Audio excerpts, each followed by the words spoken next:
Hello viewers, it's me Kulsum Ahmed. Today I'm here with the topic cross-elasticity of demand. It's the topic of microeconomics. Now what is cross-elasticity? In economics, the cross-elasticity of demand measures the responsiveness of the quantity demanded for a good to a change in the price elasticity of another good.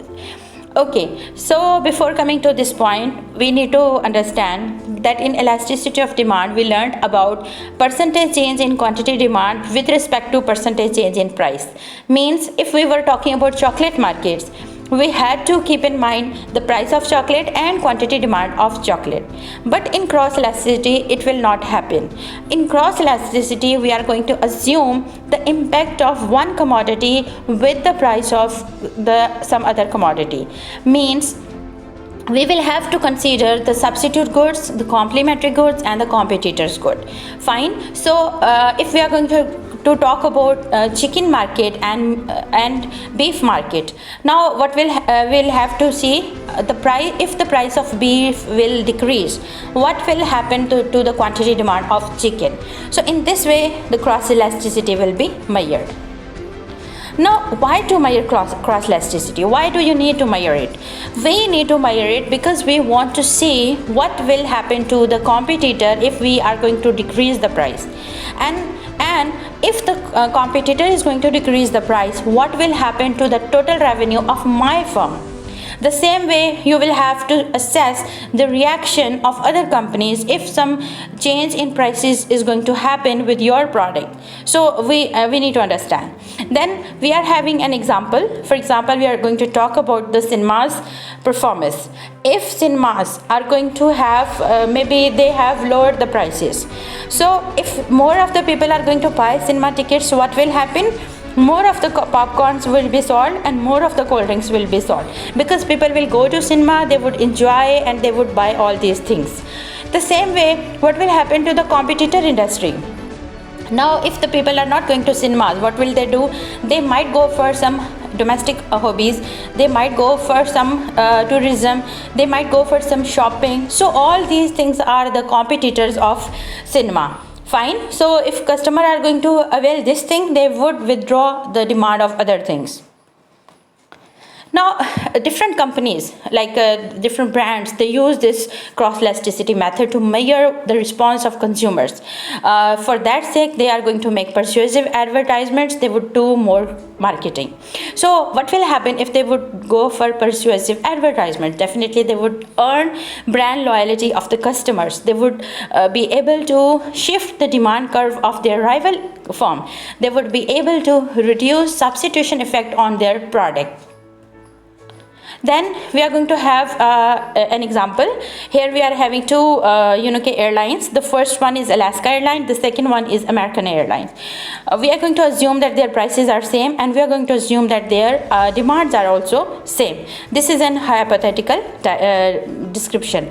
Now what will happen? If the price of Alaska will increase, what will happen to the quantity demand of other firm, that is American Airlines? So this response will be measured in terms of cross elasticity. What is the formula of cross elasticity? This is the same formula that you have learned in elasticity of demand and elasticity of supply, but you are going to change the price of X with quantity of Y. So you are going to write down, denote X and Y products, because you are going to measure the cross relationship and cross impact of one product with another product. Now, what will happen to cross elasticity in substitutes? If we have close substitutes, a small rise in the price of X causes larger rise in the demand of Y.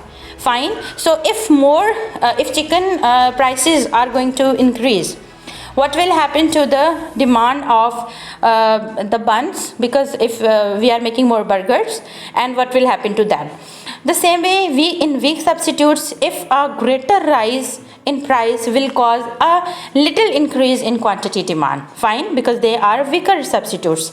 Burgers have to do nothing with rice, so they will have less of the response. Then we have cross elasticity of demand with complements.